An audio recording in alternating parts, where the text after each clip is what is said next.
할렐루야. 오늘이 부활절 후 두 번째 주일입니다. 부활은 신앙생활에서 절대적인 부분을 차지합니다. 그래서 부활신앙은 기독교에서 핵심 신앙입니다. 우리의 신앙 목표이기도 합니다. 생명의 부활 얻기 위해서 우리의 신앙생활을 하는 것이죠. 그래서 바울은 그랬기 때문에 그리스도의 부활이 없다고 한다면 우리의 믿음은 헛것이고, 우리의 바라는 것이 이 땅, 이 생뿐이라고 한다면 우리는 불쌍한 사람이다. 이렇게 얘기를 합니다. 그렇기 때문에 우리의 신앙 가운데 최고의 신앙이 어떤 신앙이냐? 그것은 바로 부활신앙인 것입니다. 그래서 앞으로 부활에 관한 메시지를 좀 많이 전하려고 합니다. 굉장히 중요하기 때문에. 그리고 부활을 알아야 또 힘 있는 신앙생활을 할 수가 있고, 소망 있는 신앙생활을 할 수가 있고, 절대로 어려움을 당해도 좌절하지 않습니다. 초대교회 성도들이 그 어려움 가운데서 그 신앙을 지킬 수 있었던 힘이 어디서 나왔느냐? 이 부활 때문이었습니다. 그래서 사도들이나 또는 바울이나 복음을 전하는 사람들은 반드시 십자가 전했지만 그 다음에 뭘 전했느냐? 부활을 전했습니다. 그래서 십자가와 부활은 우리 기독교의 교리 가운데서 핵심 교리인 것입니다. 그래서 부활이라는 단어는 아나스타시스라고 그러는데, 사전적 의미는 뭐냐면 쇠퇴한 것이나 없어진 것이 다시 성하게 일어난 것, 이걸 부활이랍니다. 우리로 보면 죽었다가 살아나는 것이 이게 부활입니다. 그래서 성경에 보면 부활에 대한 사람들의 반응이 여러 가지 반응이 있어요. 대표적으로 사두개인들은 부활이 없다 이렇게 믿었던 사람들입니다. 부활이 없다. 그 사람들은 현실만 믿었어요. 눈에 보이는 것만. 엄밀히 따지면 그들의 신앙은 신앙이 아닌 것이죠. 부활이 없다면 그들의 믿음이 헛것이라고 바울이 그랬던 것처럼 그들은 부활을 믿지 않았기 때문에 헛믿음을 가졌던 것이죠. 그리고 어떤 사람들은 육체의 부활은 없고 영의 부활만 있다고 얘기를 하는 사람들이 있었습니다. 이 사람들은 영지주의라고 그래가지고 이단입니다. 근데 육체의 부활이라는 얘기는 우리 이런 몸은 아니고 신령한 몸입니다. 이 몸이 아닌 신령한 몸으로 부활을 합니다. 틀림없이. 그래서 예수님께서 부활하신 다음에 만져보라 했잖아요. 그리고 음식도 잡수셨어요. 그렇기 때문에 영이 아니고 부활체는 영체와 전혀 다릅니다. 영체는 만질 수가 없잖아요. 그런데 부활체는 실제로 만질 수도 있고 먹을 수도 있는 그러한 형체입니다. 그래서 영의 부활만 있고 육체의 부활은 없다 이렇게 얘기하는 것은, 이거는 영지주의 이단들이 하는 이야기인 것입니다. 그리고 또 예수님의 제자들이 3년 동안 예수님과 함께 다녔고 예수님께 부활에 대해서 말씀을 하셨는데도 불구하고 처음에 예수님 부활했다는 소리를 듣고 안 믿었어요. 그러니까 부활을 들었어도 안 믿는 사람들이 있어요. 지금도 마찬가지로 성도들 가운데는 하나님을 믿는 사람들 가운데 부활에 대해서 믿는 사람도 있지만 안 믿는 사람도 있어요. 이거는 심각한 문제가 됩니다. 우리는 부활을 확실히 믿어야 됩니다. 예수님 부활하실 때 처음에 사도들이 안 믿었거든요. 그런데 나중에 성령 세례 받고 나서 부활을 확실히 믿었어요. 그리고 그들이 입을 열면, 복음을 열릴 때 반드시 부활의 도를 전했습니다. 그것을 유대인 종교 지도자들은 아주 싫어했다고 성경은 기록하고 있죠. 부활이 핵심이기 때문에 전하는 것을 싫어합니다. 유일하게 지상에 있는 종교 가운데 유일하게 부활에 관한 종교는 기독교밖에 없습니다. 실제로 부활하신 분은 예수님밖에 없습니다. 그 이전도 그 이후 예수님 재림할 때까지도, 재림 전까지는 절대로 예수님 외에 그 어떤 사람도 부활이 없습니다.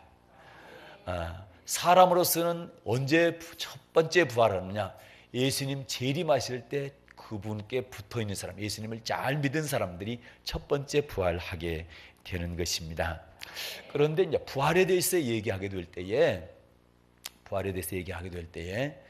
구약에 대해서는, 예수님은 신약 시대를 여신 분인데 예수님부터 신약 시대로 이렇게 시대를 구분하잖아요. 그런다고 한다면 예수님 이전에 구약 시대에는 부활에 대해서 어떤 생각들을 가졌고 어떤 믿음을 가졌을까, 이게 참 궁금해요. 그런데 오늘 말씀을 보게 되면, 오늘 읽었던 사도행전 2장에 보게 되면 다윗이 나오는데, 다윗은 예수님보다 1000년 이전 사람입니다. 우리가 주후 서기라고 그러죠. 서기, 지금 오늘 금년이 2014년이잖아요. 서기의 시작은 예수님 태어날 때부터입니다. 그래서 주님 오신 후, 그래서 주후 2014년 우리는 이렇게 얘기하지요. 그런데 예수님 오시기 전은 우리는 BC라고 그래요. Before Christ. 그래서 예수님 오기 전, 그래 BC라고 그러죠. 그래서 다윗은 BC 1000년 사람이에요. 예수님보다 1000년 전 사람인데, 그런데 신기하게 성경에 오늘 본문에 보니까 보겠습니다. 네. 핸드폰을 끕니다. 네. 예배에 방해가 됩니다. 핸드폰이 이렇게 울리게 되면. 그런데 이제 사람은 다 실수를 하게 돼 있어요. 그래서 실수는 하는데, 하여튼 실수를 자꾸 줄일 수 있도록 노력을 해야 되죠. 그렇다고 또 여러분 핸드폰 켠 사람을, 이렇게 소리 난 사람을 갖다가 막 째려보고 그 다음에 이렇게 막 정죄를 하고 판단하면 안 돼. 왜? 나도 실수할 수 있거든. 그렇죠? 그런데 이제 우리가 예배를 드리기 전에 핸드폰 켜졌나 꺼졌나 이렇게 꼭 확인하시고 끄십시오. 진동으로 해놔도 그게 울리거든. 드르륵 하면은 이게 신경이 쓰여지는 거예요. 궁금한 거예요. 글쎄요. 누가 전화 왔나? 누가 문자 보냈지? 궁금해하고 살짝 보고 싶은 마음이 생기거든요. 그래서 꼭 끄세요. 뭐 한두 시간 껐다고 그래가지고 그것 때문에 큰일 날 일은 절대 없어. 그러면 만약에 여러분 핸드폰 있기 전에는 다 큰일 났었게. 큰일 안 났었죠? 그랬잖아요. 그래서 끄도록 합니다. 네, 그래요. 자, 구약 시대의 이 다윗을 보니까 이제 우리 베드로 사도가 설교를 하면서 다윗 얘기를 꺼냈어요. 그런데 좀 볼게요. 25절 보면 다윗이 저를 가리켜, 다윗 이름이 나오죠. 그러면서 자 25절부터 한번 읽겠습니다. 시작. 다윗이 저를 가리켜 가로되 내가 항상 내 앞에 계신 주를 배웠으며 나로 요동치 않게 하기 위하여 그가 내 우편에 계시도다. 이러므로 내 마음이 기뻐하였고 내 입술도 즐거워하였으며 육체는 희망에 거하리니 이는 내 영혼을 음부에 버리지 아니하시며 주의 거룩한 자로 썩음을 당치 않게 하실 것이미로다. 아멘. 여기 보면 자 27절, 내 영혼을 음부에 버리지 아니하시며, 다윗의 믿음은 어떻습니까? 영혼이 절대로 하나님의 음부에 우리를 버리지 않는다는 거죠. 그리고 주의 거룩한 자로 썩음을 당치 않게 하실 것이다. 주의 거룩한 자, 제일 먼저는 예수님이신데 예수님은 썩음 당치 않고 반드시 부활하신다, 그 얘기고, 또 그를 따르는, 그분을 믿는 사람들도 거룩한 자가 되어서 썩음을 당치 않는다는 얘기죠. 썩음을 당치 않는다는 얘기는 육체가 안 썩는다는 얘기가 아니고 우리 영혼이 반드시 언젠가는 신령한 몸을 입고 썩지 않을 몸을 입고 살아난다, 그런 뜻입니다. 그러면 28절에 보면 주께서 우리의 생명의 길로 우리에게 보이셨다. 그런데 30절과 31절을 읽겠습니다. 참 대단한 말씀입니다. 30절 31절 시작. 그는 선지자라 하나님이 이미 맹세하사 그 자손 중에서 한 사람을 그 위에 앉게 하리라 하심을 알고 미리 보는 고로 그리스도의 부활하심을 말하되 저가 음부에 버림이 되지 않고 육신이 썩음을 당하지 아니하시리라 하더니 아멘. 30절에 보니까 다윗을 뭐라 합니까? 누구라 합니까? 선지자라 합니다. 선지자는 먼저 아는 사람이라서 선지, 그렇죠? 예, 먼저 알고 예언을 하는 사람인데 그는 선지자라. 하나님이 이미 맹세하사 그 자손 중에서 한 사람을 그 위에 앉게 하리라. 그 자손 중 한 사람 앉게 한다는 얘기는 예수님을 말씀하고 있죠. 그런데 31절 보니까 미리 보는 거로 다윗이 미리 봤다는 거예요. 뭘 봤다는 겁니까? 그리스도의 부활하심에 대해서 보고 말했다는 거예요. 대단하지요? 신기하지요? 예. 다윗이 미리 보는 거로 그리스도의 부활하심을 말했다. 그리고 저가 음부에 버림이 되지 않고 육신이 썩음을 당하지 아니하시리라 하더니 그러더니 이것을 이렇게 그리스도의 부활에 대해서 보고 말했다라는 것이고 그 다음에 32절에 보니까 시작 이 예수를 하나님이 살리신지라 우리가 다 이 일의 증인이로다. 아멘. 이 예수를 그러면 지금까지 설명한 사람이 누구예요? 예수님이란 얘기죠. 다윗이 보고 설명한 사람이 예수라는 거예요. 이분을 하나님께서 다시 살렸다는 거예요. 네. 우리는 이 일에 다 증인이다. 그러면 이때 당시에 예수님 부활할 때 당시에 봤던 사람들도 증인이지만 그 이후에 우리들도 주님의 부활의 증인이 되는 겁니다. 그래서 부활의 증인은 부활을 믿는 사람이 증인될 수 있잖아요. 부활을 안 믿는 사람은 부활의 증인이 될 수가 없어요. 부활을 안 믿는 사람이 예수님 재림하실 때 부활시켜 주실까? 부활을 믿는 사람 부활시켜 주겠죠. 물론 부활은 심판의 부활이 있고 생명의 부활이 있지만 성경에서 말하는 우리 예수 믿는 사람들의 부활은 생명의 부활을 말하는 겁니다. 그렇죠? 그런데 살리셨다는 얘기는 반드시 죽으셨다는 얘기죠. 죽었으니까 살렸죠. 예, 죽은 자를 살리는 것이 부활입니다. 예. 그런데 하나님이 예수님을 왜 죽이셨고 왜 부활시키셨나 라고 하니까 자 23절 좀 앞으로 가겠습니다. 23절 갈게요. 23절과 24절을 읽겠습니다. 시작. 그가 하나님의 정하신 뜻과 미리 아신 대로 내어준 바 되었거늘 너희가 법 없는 자들의 손을 빌어 못 박아 죽였으나 하나님께서 사망의 고통을 풀어 살리셨으니 이는 그가 사망에게 매여 있을 수 없었음이라. 아멘. 그가 하나님의 정하신 뜻과 미리 아신 대로 내어준 바 되었거늘 누가요? 예수님이요. 예수님은 왜 사람들에게 내어줘서 빌라도가 십자가에 못 박으라 해서 군병들이 십자가에 못 박아 죽였을까? 사람들의 뜻이었을까? 여기 보니까 하나님의 정하신 뜻이랍니다. 고난주간 때 그리고 사순절 기간 동안에 십자가에 대해서는 제가 많은 말씀을 드렸기 때문에 여기서는 생략하겠습니다. 그런데 죄의 싹은 사망이다. 아담 이래로 죄를 지었어 인간이. 그리고 죄를 가지고 태어나요. 죄성을 가지고. 그래서 죄의 대가는 벌인데 그 벌이 뭐냐? 죄의 대가의 벌이 뭐냐? 죽음이란 말이죠. 사망. 그런데 하나님은 살리기를 작정하셨죠.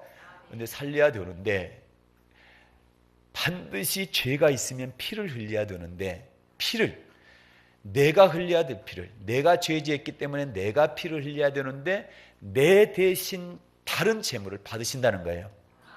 구약시대에는 흠없는 짐승의 피를 받았고 신약으로 넘어오면서 예수님이 어린 양 짐승이 대신 제물이 되어주셔서 우리 대신 피 흘려 죽으심으로 우리가 모든 죄를 용서받게 되는 것이다.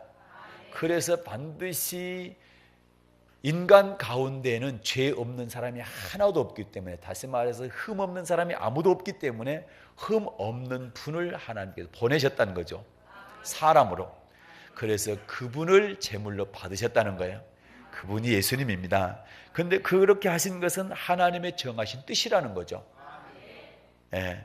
그러니까 베드로가 주여 죽지 마옵소서 할 때 내가 죽어야 되고 살아야 될 것이다, 살아나야 될 것이다, 이렇게 처음으로 가르칠 때에, 제자들은 가르쳤을 때에 베드로가 그걸 가로막았거든요. 주여 죽지 마옵소서 그렇게 할 때 예수님께서 베드로한테 사탄아 내 뒤로 물러가라, 너는 나를 넘어지게 하는 자다. 왜 베드로한테 사탄이라 했을까? 네가 사람의 일을 생각지 않고 하나님의 일을 생각지 않고 사람의 일을 생각했다. 하나님의 일을 방해했다는 거예요. 다시 말해서 하나님의 정하신 뜻이 내가 십자가 위에서 피 흘려 죽어야 너희들이 다 죄로부터 구원받을 수 있는 건데 그 일을 가로막았다는 거죠. 십자가 지지 말라고 하는 것은 하나님의 일을 가로막았다. 하나님께서 정하신 뜻을 갖다가 정면에서 반박한 거죠. 그래서 사탄아 그렇게 한 거예요. 그래서 23절 보니까 그가 하나님의 정하신 뜻과 미리 아신 대로 내어준 바 되었거늘. 그래서 사람이 못 박은 것 같지만 하나님께서 내어주신 거예요. 그래서 하나님의 뜻이라는 거죠. 너희가 법 없는 자들의 손을 밀어 못 박아 죽였으나. 틀림없이 죽었죠. 예수님 죽었어요. 십자가에 진짜로 죽으셨어요. 그런데 24절 보니까 하나님께서 사망의 고통을 풀어 살리셨으니. 뭐에서 풀으셨다고요? 사망의 고통에서 풀으셨다. 여러분, 죽음에서 풀 수 있는 권세를, 능력을 가지신 분은 하나님밖에 안 계셔요. 우리 사람은 절대로 사람을 다시 사망에서 살릴 수는 없어요. 물론 사는 경우가 뭐 간혹 가다가 살아날 수가 있는데 그거는 잠시 사는 거죠. 어떤 분들 죽었다가 초상 치르려고 다 준비했는데 살아난 사람들이 간혹 있는데 그거는 잠깐 호흡이 끊어졌다가 다시 영이 돌아와서 잠깐 사는 것이고 몇 년 더 살다가 다시 가는 거죠. 그런데 여기서 살린 거는 영원히 사는 것을 말하는 거죠. 그래서 이것을 부활이라 하는 거잖아요. 그래서 하나님께서 예수님을 사망의 고통에서 풀어놓으셨다는 거죠. 왜? 그 이유가 있죠. 이는 그가 사망에 매여 있을 수 없었습니다. 예수님은 하나님이시기 때문에 사망에 묶여 있을 수가 없는 분이라 하나님이 다시 살리셨다는 거죠. 그리고 그분이 살아나시기 때문에 하나님이 될 수 있는 거예요. 만약에 예수님께서 죽으셨는데 다시 살지 못하셨다, 부활하지 않으셨다, 그러면 그분은 힘없는 분이에요. 생명 없는 분이에요. 그런데 그분이 살아나셨기 때문에 우리에게는 소망이고 그분의 살아나신 그 생명이 우리에게 들어오는 거죠. 네. 그래서 얼마나 감사해요. 그래서 다른 종교를 믿게 되면 교주가 다 어디가 있어요? 지금 무덤 속에 갇혀 있어요. 사망에 묶여 있다 이 말입니다. 지금 이 말씀을 하는 거예요. 그래서 우리가 예수님을 믿는다는 것이 이렇게 축복입니다. 다른 종교는 자기들은 몰라. 그것이 최고인지 알고 진리인 줄 아는데 하나님께서 말씀하시기를 사망에 묶여있는 자는 그는 신이 아니요, 그냥 인간일 뿐이야. 죽음을 해결하지 못한 자가 어떻게 우리 구세주가 될 수 있단 말입니까? 그 말씀을 하는 거죠. 그래서 예수님은 사망에 매여 있을 수가 없는 분이다. 그래서 하나님께서 다시 살리신 거예요. 그래서 그분이 성자 하나님이요, 아들 하나님이신 거예요. 그분이 살아나지 않으셨다고 한다면 그분은 성자 하나님이 아들 하나님이 될 수가 없는 거예요. 우리의 구원자도 될 수가 없는 거예요. 구원은 우리가 영원한 생명을 얻어야 되는데, 아니 구원자가 영원한 생명을 얻지를 못하는데 어떻게 다른 사람을 영원한 생명으로 이끌어낸단 말입니까? 불가능하지요. 부처가 어떻게 이끌어냅니까? 안 되는 거죠. 죄송하지만 그분도 사람일 뿐이에요. 좋은 사람일 뿐이요, 선한 사람일 뿐이요. 그러나 그는 신이 아닌 거예요. 하나님이 아닌 거예요. 왜? 아직도 사망에 매여 있잖아요. 부처가 부활했단 말 들어보셨습니까? 어디 기록이 있습니까? 없잖아요. 그리고 살아나가지고 돌아다니면서 내가 부활했다 이렇게 얘기했습니까? 아니잖아요. 죄송해요. 그렇지만 부처뿐만 아니라 그 어떠한 신앙 종교의 교주들도 똑같습니다. 다 똑같습니다. 그러나 예수님은 인간이셨지만 그분은 하나님이십니다. 왜? 그분은 살아나셨습니다. 영생하신 분. 그래서 우리를 영생으로 인도하실 수 있는 자격이 있는 분이에요. 맞습니까? 다시 23절과 24절입니다. 시작. 그가 하나님의 정하신 뜻과 미리 아신 대로 내어준 바 되었거늘 너희가 법 없는 자들의 손을 빌어 못 박아 죽였으나 하나님께서 사망의 고통을 풀어 살리셨으니 이는 그가 사망에게 매여 있을 수 없었음이라. 아멘. 그분은 사망에 매여 있을 수 없는 분. 그래서 3일 만에 살아나신 분입니다. 사람이 예수님을 죽인 것 같지만 하나님이 안 돼 그러면 절대 죽일 수 없습니다. 그러나 하나님이 내어줬습니다. 그는 우리의 죄 때문이었습니다. 우리의 죄를 용서하시고 우리를 살리시기 위한 것이었습니다. 그래서 우리가 세례 얘기할 때는 반드시 우리가 6월 8일 날 우리 세례식이 있습니다.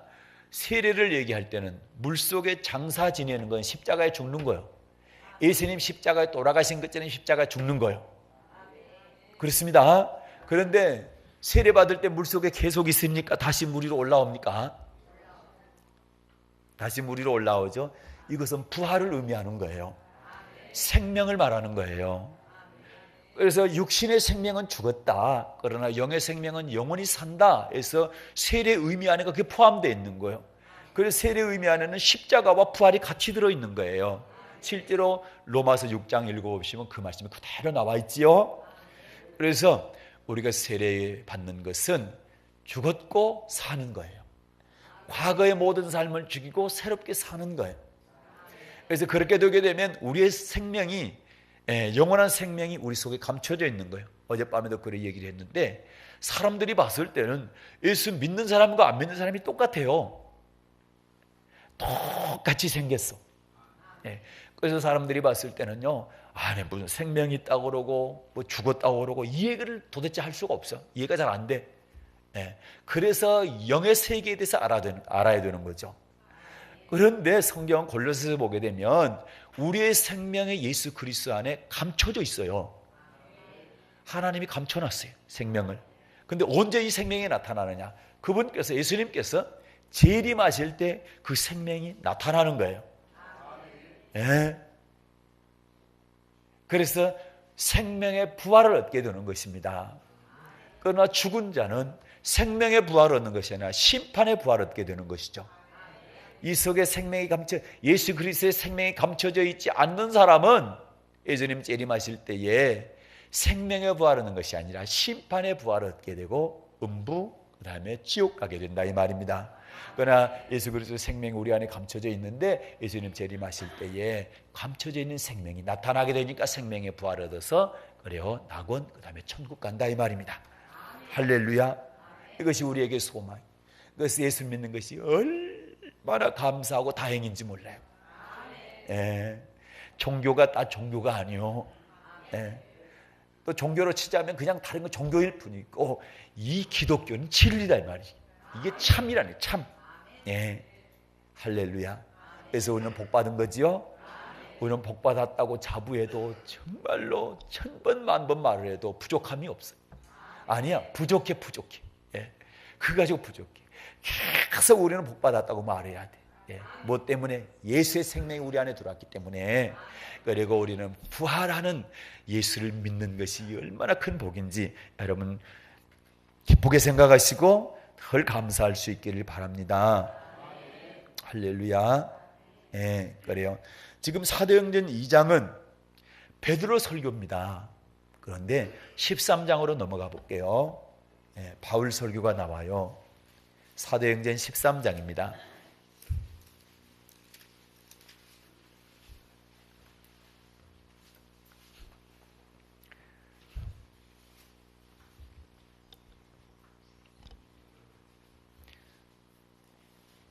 설교할 때 성경을 많이 찾는데 어떤 분들은 불편할 수도 있거든요. 그러나 설교가 뭐냐 할 때 윤리적인 얘기를 하는 게 아니에요. 도덕적인 얘기하는 게 아니에요. 그거는요 목사 입이 아니고 그냥 세상 사람들 가운데 좋은 선생님들도 얼마든지 윤리적이고 도덕적인 얘기를 많이 해줄 수 있어요. 목사가 하는 일이 뭐냐? 하나님의 말씀을 증거하는 거예요. 하나님께서 이렇게 말씀하셨습니다. 이 얘기하는 거예요. 그러니까 내 얘기가 아니고 목사 얘기가 아니고 이는 하나님의 말씀입니다 라고 말씀을 하다 보니까 성경을 찾는 거예요. 성경이 하나님의 말씀이잖아요. 그래서 꼭 성경을 펴고 우리가 보고 읽을 때는 이것이 하나님의 말씀입니다 라고 읽으세요. 그렇게 보시고, 목사의 말이 아닙니다. 하나님 말씀입니다. 제 말을 할 것 같으면 절대 성경 펼 리가 없죠. 네, 그렇습니다. 그래서 이런 부분들을 꼭 숙지하시고 그리고 하나님의 말씀을 받으시기를 바랍니다. 그래서 사도행전 10장에 보게 되면 고넬료라는 사람이 있어요. 고넬료라는 사람이 있는데 이 사람은 베드로 사도를 갖다가 초청을 했어요. 집으로 초청을 하고 베드로가 자기 집에 오니까 하나님 앞에 엎드리는 것처럼 무릎 꿇고 엎드렸어요. 그리고 하나님 앞에 서는 것처럼 섰어요. 누구 앞에서? 베드로 사도 앞에서. 그러니까 베드로가 깜짝 놀래가지고 나는 하나님이 아니다. 하나님의 종일 뿐이다. 빨리 일어나라. 당신과 똑같은 사람이다. 그런데 말씀 받는 자세는 그런 자세를 가져야 된다는 거예요. 사람을 그렇게 신격화되면 절대 안, 신격화시키면 절대 안 됩니다. 큰일입니다. 그걸 저를 그렇게 하라는 얘기가 아니고 제 입에서 나오는 하나님의 말씀이라고 한다면 이 말씀을 그렇게 받으시라 이 말입니다. 제 말이 아니기 때문에. 그래서 성경을 자꾸 펴서 읽는 거예요. 하나님의 말씀이라는 것을 숙지시키기 위해서 그런 겁니다. 네. 자, 사도행전 13장을 보겠습니다. 34절부터요 37절까지요.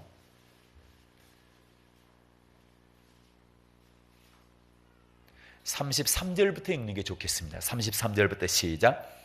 곧 하나님이 예수를 일으키사 우리 자녀들에게 이 약속을 이루게 하셨다 함이라. 시편 둘째 편에 기록한 바와 같이 너는 내 아들이라 오늘 너를 낳았다 하셨고, 또 하나님께서 죽은 자 가운데서 저를 일으키사 다시 썩음을 당하지 않게 하실 것을 가르쳐 가라사대 내가 다윗의 거룩하고 미쁜 은사를 너희에게 주리라 하셨으니, 그러므로 또 다른 편에 일렀으되 주의 거룩한 자로 썩음을 당하지 않게 하시리라 하셨느니라. 다윗은 당시에 하나님의 뜻을 쫓아 섬기다가 잠들어 그 조상들과 함께 묻혀 썩음을 당하였으되 하나님의 살리신 이는 썩음을 당하지 아니하였나니. 아멘. 33절에 보니까 곧 하나님의 예수를 일으키셨다. 무슨 말씀입니까? 30절 보겠습니다. 시작. 하나님이 죽은 자 가운데서 저를 살리신지라. 아멘. 하나님께서 죽은 자 가운데서 살리셨다는 얘기죠. 그러면 33절에 하나님의 예수를 일으키셨다는 얘기는 죽은 자 가운데서 살리신 것이 하나님의 약속을 이루신 것이다. 그러면 시편을 끄집어 왔죠. 그러면 베드로나 바울이나 어떻습니까? 성경 가지고 설교를 하죠. 중요한 거예요. 그러니까 여러분. 그러면서 뭐라고 그래요? 하나님의 예수님을 살리셔서 죽은 자 가운데서 그러면서 너는 내 아들이다. 내가 오늘 너를 낳았다. 그래서 하나님의 아들이요. 그분이. 하나님께서 인정하셨어. 성부 하나님이 너희가 내가 인간으로 보내서 그냥 사람하고 똑같이 생겼지? 그런데 내가 쟤를 다시 살렸거든. 죽었지만 살렸거든. 그래서 저는 내 아들이다. 하나님이 증인으로 서주셨다 이 말입니다. 그래서 성자 하나님의 예수님이 살리셨기 때문에 그런 거예요. 이분을 다시 살리지 않으셨다면, 살아나지 않으셨다면 그분은 하나님께서 너는 내 아들이라 안 하셨단 말입니다. 그렇죠? 할렐루야. 그러니까 똑같은 말씀을 하고 있는 거예요. 그러면서 34절 하나님께 죽은 자 가운데 저를 일으키사 다시 썩음을 당치 않게 영원한 부활체로 살리셨다는 얘기죠. 그래서 지금도 하나님 우편에 앉으셔서 여러분과 저를 위해서 기도하고 계시죠. 간절히 기도합니다. 우리가 썩음을 당하는 존재 되지 않도록, 썩지 않음을 당하는 그러한 생명의 부활 얻는 믿음의 성도 되기를 위해서 주님은 지금도 기도하고 계시는 거예요. 그 기도가 절대 헛되서는 안 되는 것입니다. 아멘입니까? 그래서 간단해요. 부활의 신앙으로 살면 돼요. 부활 신앙으로. 절대로 땅신앙으로 살면 안 돼. 제가 부활신앙 얘기할 때마다 부활신앙은 천국신앙입니다. 부활신앙은 하늘신앙입니다. 아멘. 부활신앙은 말씀신앙이에요. 아멘. 우리는 부활신앙으로 살면요, 우리 신앙생활 100% 승리할 수 있어요. 아멘. 우리 사랑의 언약교회 성도들은 부활신앙으로 승리할 수 있기를 바랍니다. 그러면서 구약에서 제가 몇 사람만 찾아드릴게요. 다윗만 이렇게 부활신앙을 갖고 있었냐? 그렇지 않습니다. 네. 시편 16편은 지금 이 베드로가 설교한 것과 다윗이 설교한 것, 이 내용이 시편 16편에 있는 내용입니다. 그러나 참고로 적어 놓으시고, 그 다음에 이사야 선지자를 보겠습니다. 이사야 26장입니다. 이사야 26장.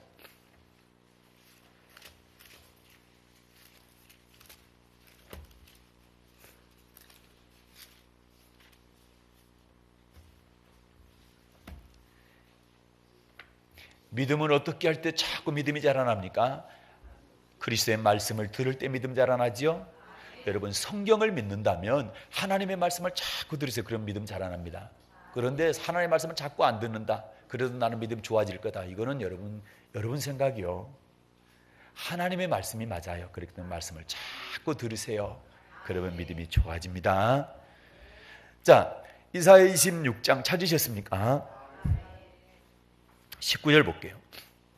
시작.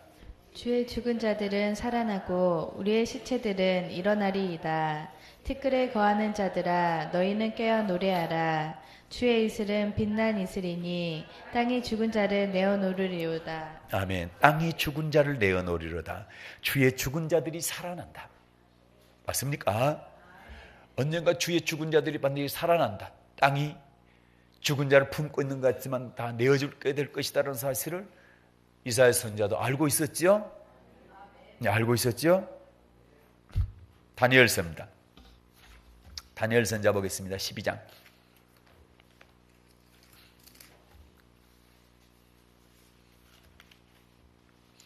1, 2절입니다. 구약성경 1255쪽 다니엘서 12장 1, 2절입니다. 시작. 그때 내 민족을 호위하는 대군 미가엘이 일어날 것이요 또 환란이 있으리니 이는 개국 이래로 그때까지 없던 환란일 것이며 그때 내 백성 중 무릇 책에 기록된 모든 자가 구원을 얻을 것이라. 땅의 띠끌 가운데서 자는 자 중에 많이 깨어 영생을 얻는 자도 있겠고 수욕을 받아서 무궁히 부끄러움을 입을 자도 있을 것이며. 아멘. 예수님께서 소계시록을 말씀하셨어요. 복음서에 보게 되면 마태복음 24장이나 마가복음 13장이나 누가복음 21장에서 여기 있는 말씀 가운데 환란이 있다.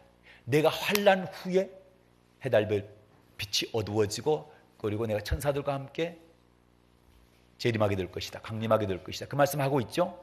근데 환란 있고 그 다음에 책에 기록된 모든 자가 구원을 얻게 될 것이다. 지금 1절에 그렇게 말씀하고 있죠. 참 성경은 신기하고 놀라워요. 어떻게 이런 말씀들을 기록했을까? 그래서 사람이 기록한 게 아니라는 거예요. 저자가 하나님이고 사람들은 그냥 기자예요, 기자. 신문 기자는 자기 말 쓰는 겁니까? 사실을 씁니까? 그러죠. 그래서 기자예요. 그래서 성경은 저자라 않고 성경 기자라 하고 성경의 원저자는 하나님이세요. 그렇죠? 그러면서 자 2절 보겠습니다. 땅의 티끌 가운데서 자는 자 중에 많이 깨어 영생을 얻을 자도 있겠고 수욕을 받아서 부끄러움을 받아서 치욕을 받아서 무궁히 영원히 부끄러움을 입을 자도 있을 것이며. 그러면 이 말씀이 예수님께서 요한복음 5장에 말씀하셨죠. 선을 행한 자 생명의 부활을 얻게 될 것이고 악을 행한 자는 심판의 부활을 얻게 될 것이다. 똑같은 말씀인 거예요. 땅의 티끌 가운데 자는 자라는 얘기는 티끌 가운데 잔다는 흙 속에 잔다는 얘기죠. 그러면 죽은 자를 말하는 거죠. 죽은 자 가운데 어떤 사람은 뭘 얻는다? 영생을 얻는다. 영원한 생명을 얻을 자가 있고 어떤 사람은 영원히 부끄러움을 당한다. 그 얘기는 지옥 갈 사람을 얘기하는 거예요. 영벌을 얻을 사람을 얘기하는 거예요. 다니엘 선지자가 이미 이런 말씀을 기록하고 있는 거예요. 그렇죠? 그러면 다니엘 선지자도 영생 부활에 대해서 알고 있었죠? 할렐루야. 네. 욥기 보겠습니다. 19장.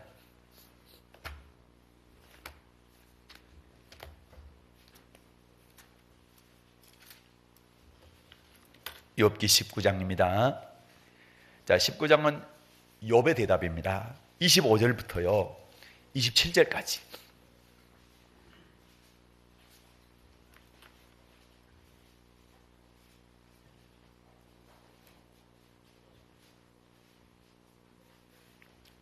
이제 25절부터 27절까지 받들어 읽습니다. 시작.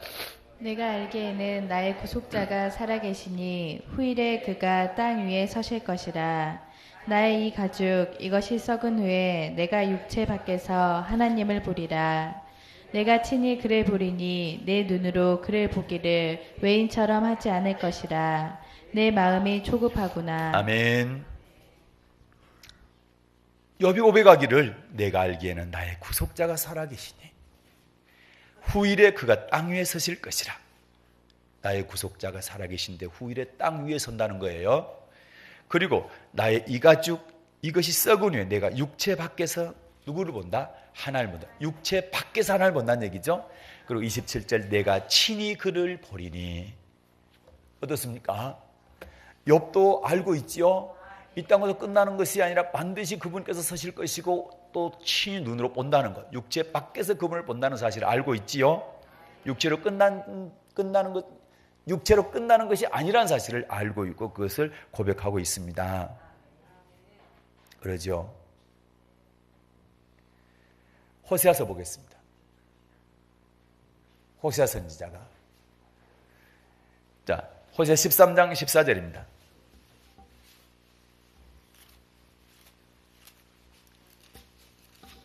호세아 13장 14절.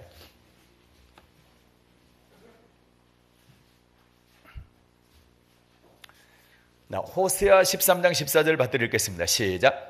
내가 저희를 음부의 권세에서 속량하며 사망에서 구속하리니 사망아 내 재앙이 어디 있느냐 음부야 내 멸망이 어디 있느냐 뉘우침이 내 목전에 숨으리라.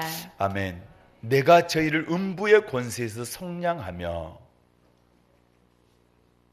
그 다음에 사망에서 구속하리니.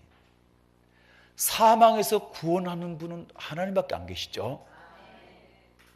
사망아 내 재앙이 어디 있느냐 음부야 내 멸망이 어디 있느냐. 여기서 많이 들어보지 않았습니까? 신약 성경에서. 그렇죠? 성경에 보면 부활장이 나오는데 고린도전서 15장이 부활장이에요. 그렇죠? 거기 보게 되면 바울 사도가 비슷한 얘기를 했어요. 바울 사도를 통해서 하나님께서 보겠습니다. 고린도전서 15장입니다. 그럼 호세아 선지자도 마찬가지로 호세아 선지자를 통해서 하나님 말씀하시죠. 내가 저희를 음부의 권세에 속량하며 사망에서 구속하겠다. 사망아 네 재앙이 어디 있냐 음부야 내 멸망이 어디 있느냐.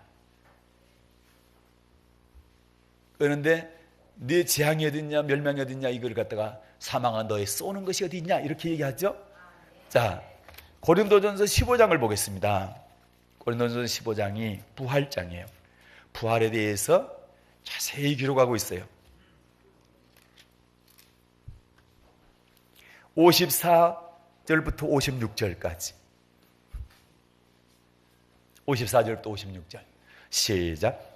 이 썩을 것이 썩지 아니함을 입고 이 죽을 것이 죽지 아니함을 입을 때에는 사망의 이김에 삼킨 바 되리라고 기록된 말씀이 응하리라. 사망아 너의 이기는 것이 어디 있느냐 사망아 너의 쏘는 것이 어디 있느냐 사망에 쏘는 것은 죄요 죄의 권능은 율법이라. 아멘. 자, 이 썩을 것이 썩지 않음을 입고 지금 이 몸은 썩을 것입니다. 그런데 우리가 부활을 하게 되면 썩지 않을 몸을 입는다. 그것도 영원히 썩지 않을 몸을 입는다는 얘기죠. 그것을 신령한 몸이라고 그래요. 44절에도 신령한 몸이 나오고 또 46절에도 신령한 자가 나오죠. 신령한 몸을 입습니다. 그런데 지금 이 몸은 썩을 몸이고, 그 다음에 지금 우리 살고 있는 여기에서는 사망이 우리를 쏘죠? 쏠 수 있어요, 없어요? 쏘죠.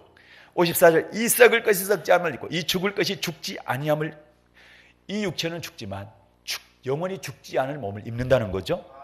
그래요. 그래서 썩지 아니함을 입고 죽지 아니함을 입을 때에는 사망이 우리를 쏠 수 있다 없다? 그렇죠. 사망이 이김에 삼킨 바 됐다. 승리가 사망을 삼켰다는 얘기니까 사망이 이김을, 생명의 부활을 이기지 못한다는 얘기죠. 그 말씀이 응한다는 거예요. 그러면서 55절, 사망아 너의 이기는 것이 어디냐. 이제 사망이, 우리가 썩지 않을 신령한 몸을 입게 되면, 부활체를 입게 되면 절대로 사망이 우리를 쏠 수 없다. 그 얘기는 사망이 쏘면 죽지만 쏠 수 없으니까 죽어요, 살아요? 살죠. 절대 죽지 않죠. 영원히 죽지 않는다, 이 말씀이죠. 그래서 사망아 너의 쏘는 것이 어디 있느냐. 그래서 신령한 몸의 부활체를 입게 되면 사망이 이제는 쏠 수 없다, 이렇게 말씀합니다. 맞습니까? 그래서 요한계시록을 보게 되면 예수님께서 백보자 심판하실 때에 그때 어떻습니까? 이 사망과 음부도 그때 어디로 들어간다? 둘째 사망, 다시 말해 불못에 들어간다. 이 사망도 어디다 집어넣어요? 주님께서 지옥에다 집어넣는 거예요. 그래서 천국에서는 영원히 이제 사망이 없지요. 그렇게 되는 거예요. 쏠 수 없다라는 거예요. 절대로 주장하지 못한다. 할렐루야. 이러한 것을 호세아 선지자를 통해서 하는 말씀하신 거 보니까 그 호세아 선지자도 알고 있었죠. 네, 그래요.